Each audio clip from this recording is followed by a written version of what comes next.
holy grail nutrient your brain and your body needs.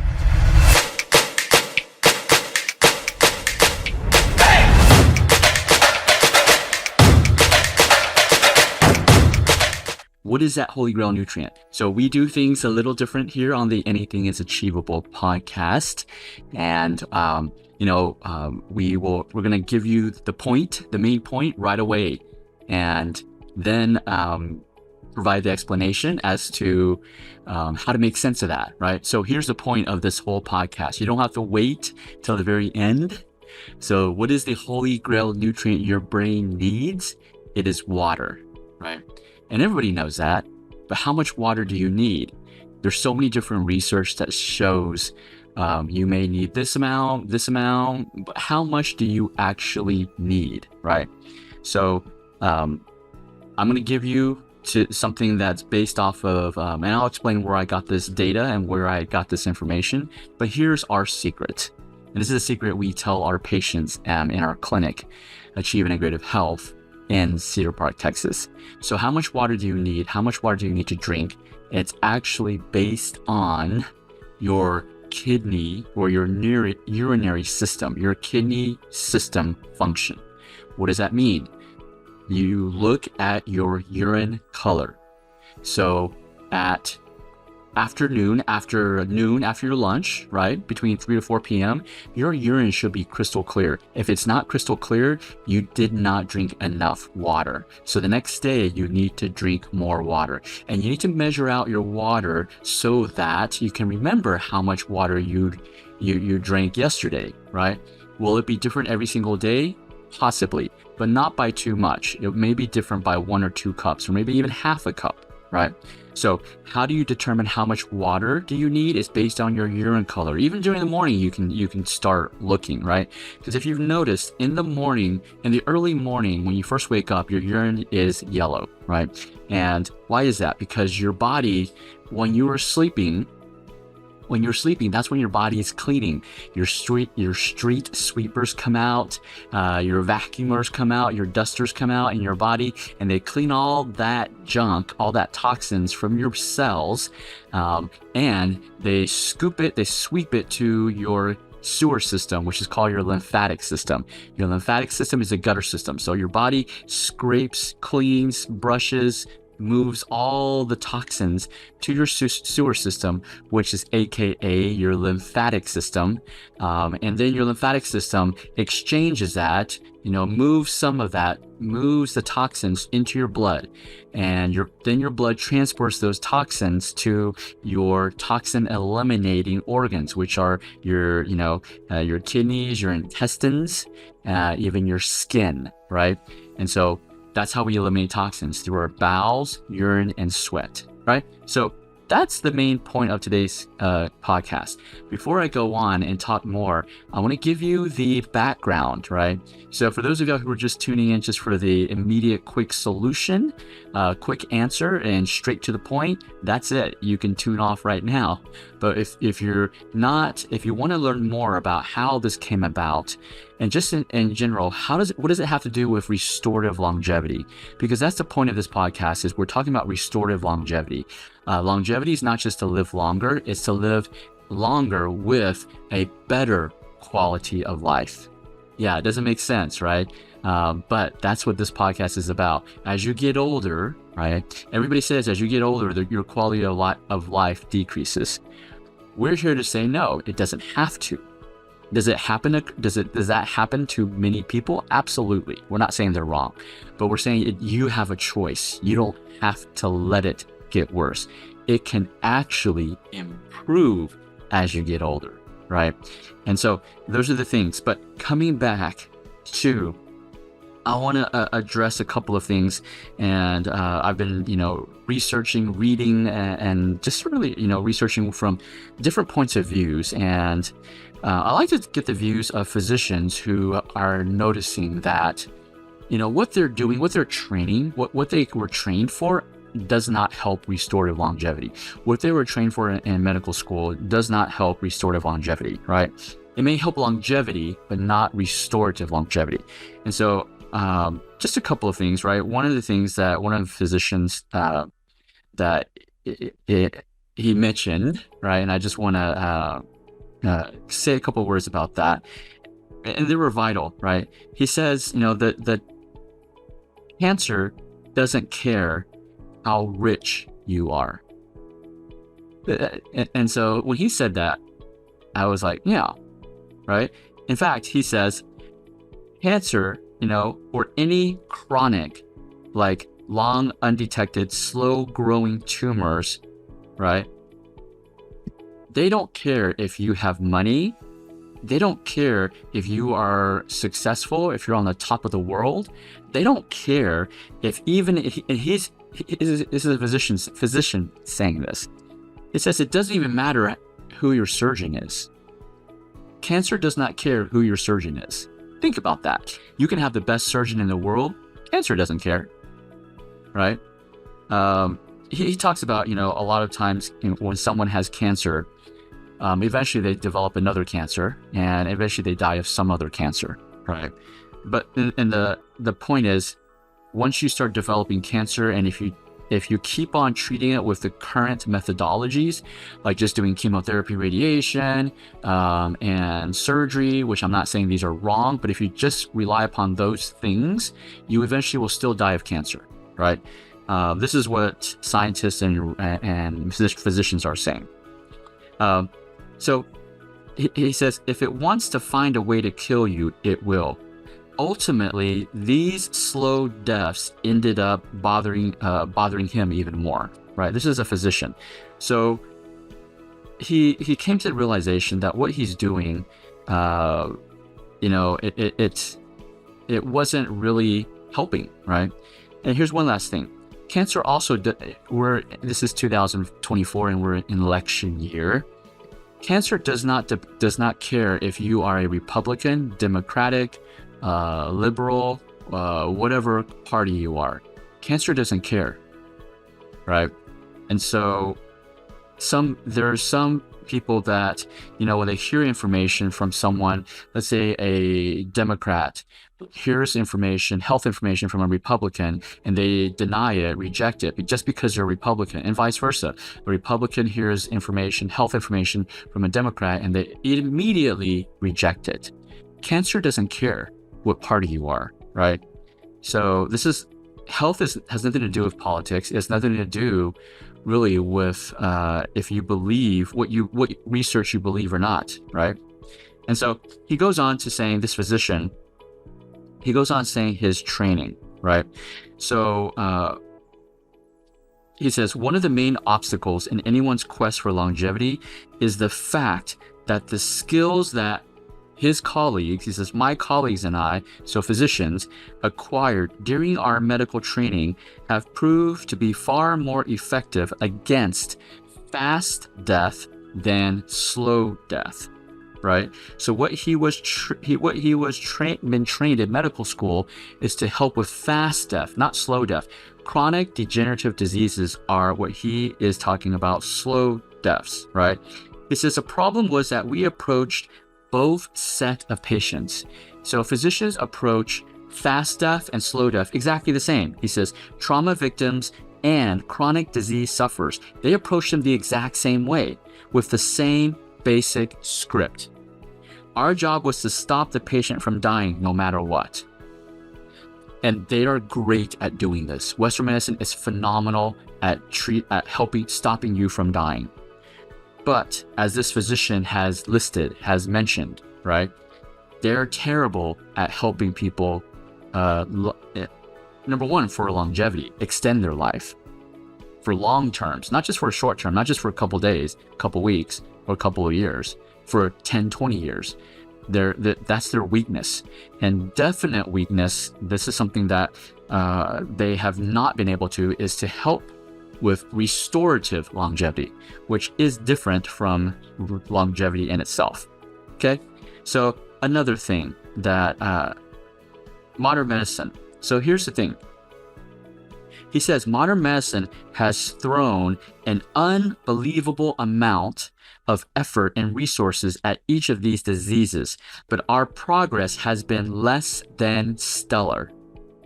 with the possible exception of cardiovascular disease, where we have cut mortality rates by 2/3 in the industrialized world in about 60 years. Death rates, however, death rates from cancer, on the other hand, have hardly budged in the more than 50 years since the war on cancer was declared. Despite hundreds of billions of dollars worth of public and private spending on research, right? The type 2 diabetes remains a raging public health crisis, showing no signs of abating, and Alzheimer's disease and related neurodegenerative diseases stalk our growing elderly population, and virtually no effective treatments on the horizon. What are you saying? This physician is saying billions of dollars have been poured into research, and we're nowhere closer to solving this, right? So this is from a physician. He says, but in every case, we are intervening at the wrong point in time, well after the disease has taken hold, and often when it's already too late. So timing of Western medicine is, what he's saying is the wrong timing, right? And the way they're treating it is also in an incorrect way. And this is from a physician, right? And so for those of y'all who are just jumping in, make sure, this is the channel to give you the truth. It's not to tell you what is right or wrong. That's for you to decide, but it's just to give you more information about what you can do to help your own health and what you can do for your family's health. Make sure you hit the subscribe button, okay? It's a little bell. Hit the subscribe to continue on these conversations. These are honest conversations, transparent conversations. Transparency is one of our core values, and so that's why we want to give you. And we're going to give you both sides. Just because we are for natural holistic medicine does not mean we do not like and love Western medicine.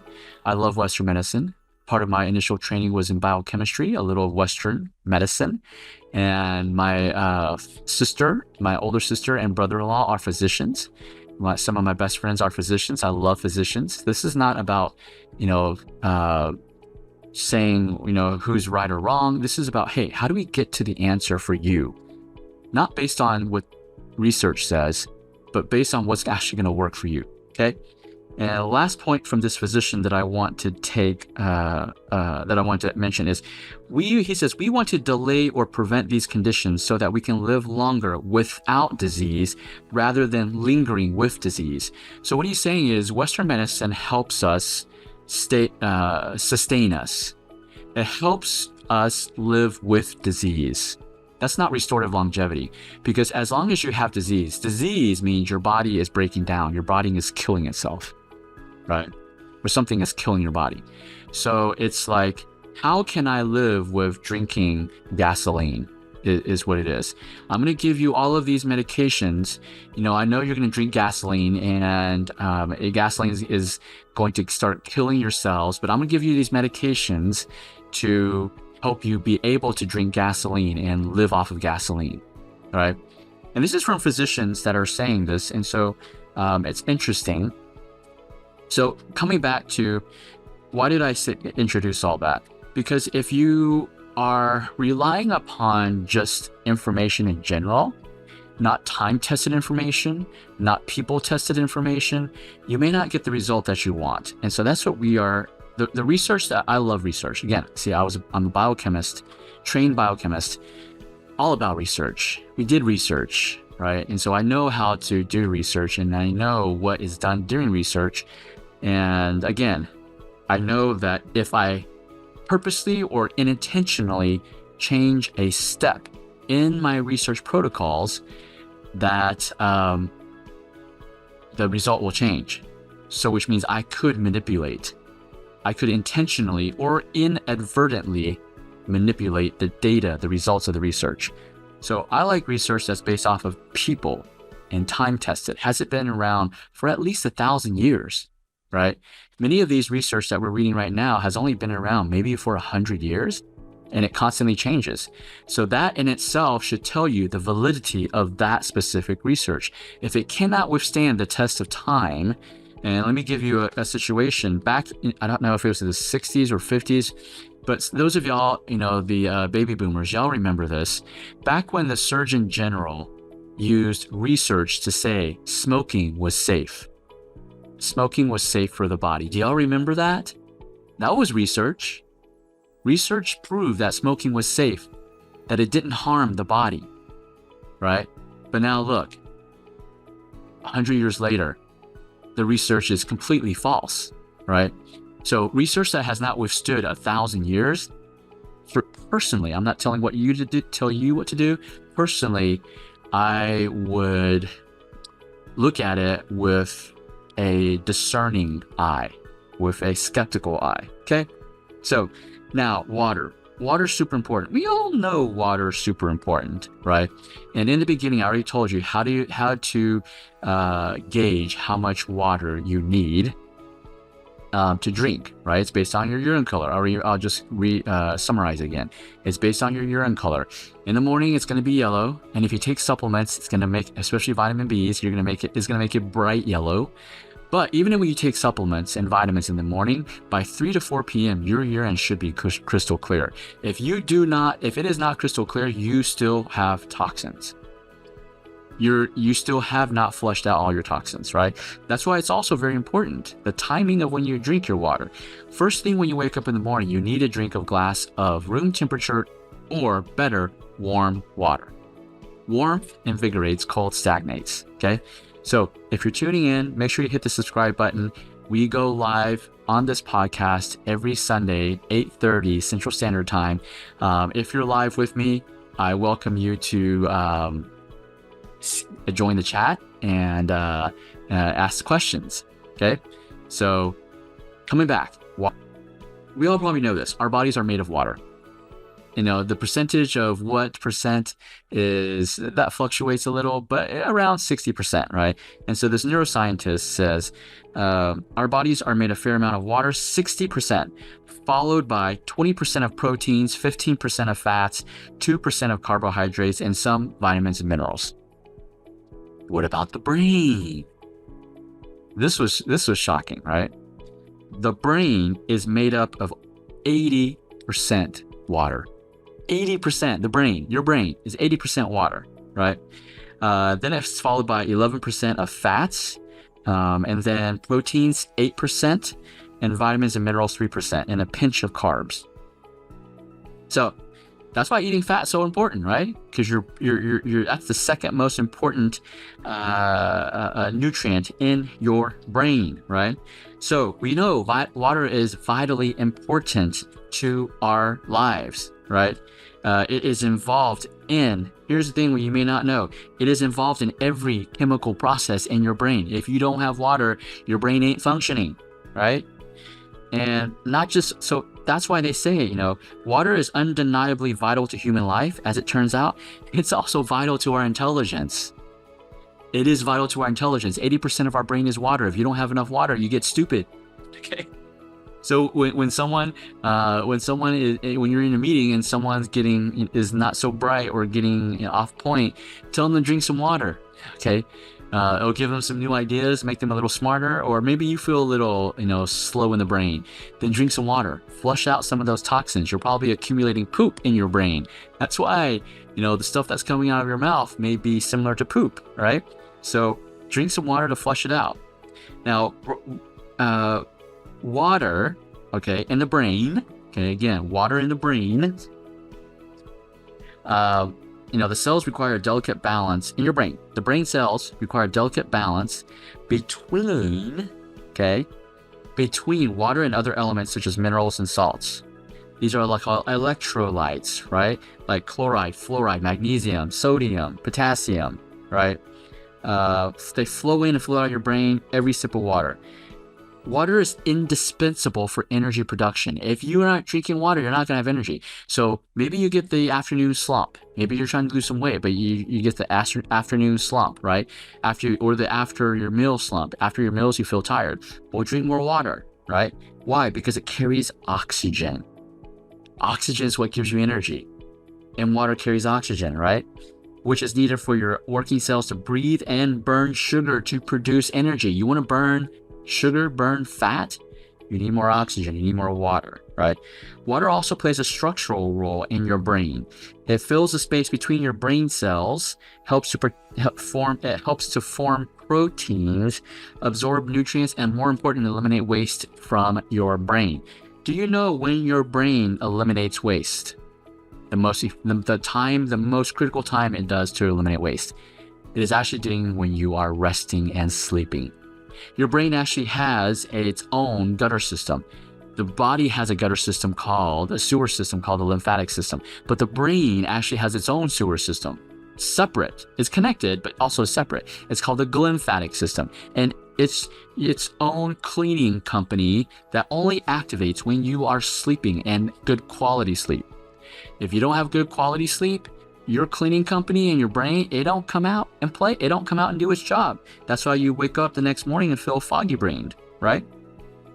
So, crucial. Here's another stat to tell you. I see a lot of people they just don't want to drink water because they're in meetings all day and they don't want to have to go to the restroom all day.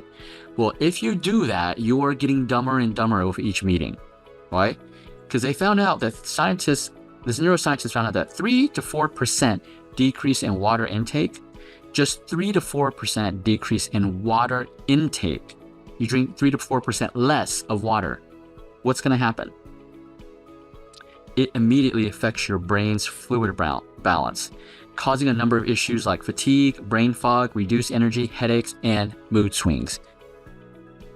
So not only does it make you dumber, it makes you when people get drunk, they call it, mad drunk, right? So you actually get dumber and mad at the same time just because you didn't drink water, okay? And that's just decreasing 3 to 4%. And some people don't understand what is 3 to 4% mean? How do you measure that, right? Well, if you measure your drinking water every single day, right, which most people don't do, but if you do, which is a great habit to do, I don't do it. Because I just use the formula that I mentioned early on in this podcast by your urine color. But let's say you measure the amount of fluid you drink. 3 to 4% is pretty much like you drink 8 glasses of water and you exercise. You do moderate exercise, but you still drink 8 glasses of water, right? If you do that, you have decreased your body fluid by 3 to 4%, and you have just make yourself dumber. Okay. All right. Dehydration. So, with all joking aside, intelligence. Yes, we all want to have more intelligence, but in reality, it does make you dumber. Why? Because I also found that dehydration, according, neuroscientists have done an MRI of the brain, and they found that when you are dehydrated, your brain actually shrinks. And that's what happens with aging and dementia. So if you want to get dementia and you want to age faster, your brain to get older faster, then keep dehydrating yourself. But if, they say the fountain of youth actually is available to most people in developed worlds. It's water. Drink more water, right? And the MRI also shows that when you're dehydrated, several parts of your brain get thinner and lose volume. So these are physical changes. These are physical changes that happen when you just don't drink water, right?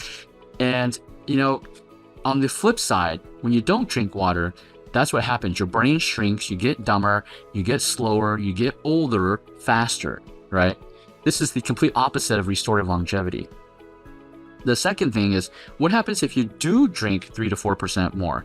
Well, research shows that you drink 8 to 10 cups of water per day increases your brain performance by almost 30%, right? Now, those numbers really don't mean much to me, but what it means to me is when you drink water, your brain performance improves. Your brain, you get smarter, right? That's what matters to me. Right. So some of the things that people say are, you drink 8 glasses of 8 ounce of water per day. So that's 64 ounces of water per day. We're close to 2 liters, 2 quarts. Right. And then people have formulas of how to drink based on your body weight, your height, your sex, and so forth. Right. For me, again, I use my formula that has been tested for 3,000 years. This is a 3,000-year-old formula, right? I'm not saying these other formulas are not correct. I'm just saying that this is what I do, and this is what I recommend my patients do. And it's also the more customized way. Let me bring my mic closer to me. It's the more customized way because 8 to 10 ounces, 8 to 10 glasses a day.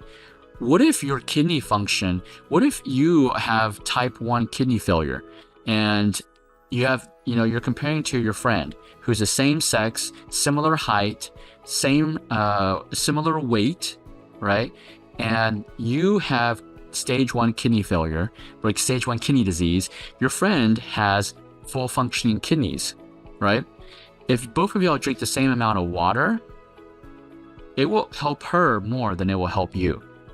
It will help you very little. It will still help you, but it will help you very little, right? And so why? Because when your kidneys aren't functioning correctly, your kidneys are your main, is what I call your water organ. You're not going to be able to metabolize water effectively if your kidneys are malfunctioning. You need more water when your kidneys are malfunctioning, not less, right? And so that's why I like to use the formula of urine color. Now, again, assuming you're not taking the B vitamins, look at your urine color. It needs to be crystal clear by 3 to 4 p.m. latest, preferably by noon, right? Because you don't want to drink too much water after 5 p.m. after your dinner, because otherwise you'll be up at night peeing all day, and that will affect your sleep, which will also make you dumber too, okay? Because remember that if you don't have good quality sleep, then your cleaning company, your brain's cleaning company doesn't come out and do its job, and therefore you retain more waste, right? So it's not just water. It's all interconnected, right? Sleep, water, it's all interconnected. Hey, Rianne, it's good to see you this morning. Rianne says, I grew up without drinking 8 cups every day. The history confuses me with this important information. The baby boomers I knew all grew up the same way. Oh, wow. Well, baby boomers generation is a little different. Every generation is different, right? And this is, of course, a generalization. I'm not saying this is complete true for everybody, but baby boomers were a generation of really hard workers, and y'all worked really, really hard and focused on a great work ethic. I would say we all have one of the best work ethic of all generations. And so you're so busy working that you sacrifice your health in this sense. Some of y'all do by not drinking water, right? But today, even like Generation X, like I'm Generation X, and we in the 10 time, because we also have a great work ethic, and sometimes we seek success over health, and therefore we have tons of meetings and we don't want to miss the meeting, or we think it's inconvenient, or maybe it's not professional or whatever, right? But the problem is we're damaging our health. I recommend this. So if you're drinking, based on my formula of drinking, how much water you need is based on your urine color, this is what's going to happen. You're going to be urinating at least once an hour. You want to be urinating once an hour. Because let me ask you this. Every day we put in toxins through our mouth. We breathe in toxins. If you're in any country, any developed, unless you're out in the woods, right, you have fresh air. But in any city, you're breathing in toxins. If you have cars around you have machines around you, you're breathing in toxins, okay? And so we have all these toxins coming in every second because you can't not breathe, right? And whatever lotion you put on, all right? Our food is so contaminated, especially here in the U.S. In Europe and Asia, and all around the world, y'all have better quality food than we do here in the U.S. But we breathe in all these toxins. My question is this: how long do you want those toxins to sit in your body? Do you want them to sit for an hour, 2 hours, half a day? Just because you have an important meeting, you're going to sacrifice your health, right? I know, because I've done this before. So I'm speaking to me. I'm not saying that what you're doing is wrong for your life. I'm just speaking about myself. So what I've done, is sacrifice my health in the very early beginning until I especially as a biochemist, when I hadn't studied Chinese medicine yet and became a Chinese medicine practitioner, I was doing all the same things that I'm telling you not to do right now. But obviously I've changed that, knowing the truth, right? So how long do you want to keep your toxins? I personally would like the toxins to come in my body and immediately come out of my body. Well, that's hard to do because the body has to process those toxins. It has to go through the organs, the bloodstreams, and all these things, right? So why not eliminate your toxins at least once an hour, right? Now, if you're going to the restroom every 10 minutes, that could be a sign you have a kidney or urinary system problem, right? Or a lung problem, right? So that's a whole different story. But I'm just talking about average people, most people. Why would you want to keep your toxins for a few hours in your body? Because if you keep the toxins in your body, not all of it gets to your intestines, not all of it gets to your kidneys. Some of it seeps into your cells. And for those of y'all who have gained weight over, COVID or these past years or any years, right? That's toxins seeping into your cells. Your fat cells are getting larger and larger because toxins are going into your fat cells, making it larger and larger. And some of that's why some people, when they make this one change just by drinking water, they can not immediately, but they can very soon, maybe in a couple of weeks, start losing weight without even changing anything else. And that's just by drinking water. Because why? Because they're helping the body flush the toxins from the fat cells. It's like they're getting the body to squeeze that toxins out of the fat cells and then use the water to flush it out. So again, why would you want to retain your toxins for a few hours? That's the purpose of why I say, hey, go to the restroom at least once an hour. Now, do that because you're drinking water, okay? Drinking water, and that will automatically force you to get up. And especially, post-COVID, a lot of us have desk jobs. We tend to sit at our desk for 8 hours straight. We forget to eat, drink, get to the restroom, right? And because we were always on these Zoom meetings, maybe, right? And so this is one thing that my wife, who used to be a CPA, she would stay in her seat for 10, 12 hours. Right? So one strategy that I told her was, hey, put a glass, like I have a jug. See, I have a jug of water. This is half a gallon, right? Of water that I drink. I drink a gallon, typically drink about half a gallon to a gallon every day. And I told her to keep that by her side and just drink. I don't care if she's thirsty or not, just drink. Why? Because I want her to get her butt off her chair so she can walk, because sitting is the worst position for your whole spine. You want back pain? Sit in a chair for 8 hours every day. I guarantee you 100% you will get back pain. Okay? So I told her, drink enough, just drink. I want you to drink and force yourself to get up at least once an hour, maybe 30 minutes. Just that fact of getting up helps the body. Movement helps move the water also, right? And therefore, I just had her drink. So I recommend that with you too. Rianne said, even as children, we drink at meals, maybe a glass or two otherwise. How are we still alive and some of us healthy? Under God's grace, that God helped you stay alive. That's the only answer I have. Yes, we've done a lot of stupid things, including myself. And every day I wonder, how are we still alive? Right? I used to ride a motorcycle and I would only wear a helmet, and I would be in short sleeve and maybe shorts, and I was riding fast on the motorcycle. I thought it was cool, and I was so reckless and stupid. How did I survive that? Yes, God's grace, God's protection. That's how I survived, because I was really stupid. But yes, let's go back to water. So I'm spending so much time on just this one topic to really understand. You have to be intentional. Everywhere I go, I don't bring this big jug. I bring a smaller cup to always carry water with me. Why? Think about it. Number one, obviously, I don't want to get dumber, okay? That's a big part of why I bring water, because I want to stay smart wherever I go. And so I bring water with me everywhere I go, right? Everywhere I go, I bring water, and I'm drinking. I'm urinating everywhere. trying to urinate at least once an hour, right? Not when I'm sleeping, obviously. I know some people are like, what about when I'm sleeping? Am I going to still urinate? No. So after 5 p.m., cut it down.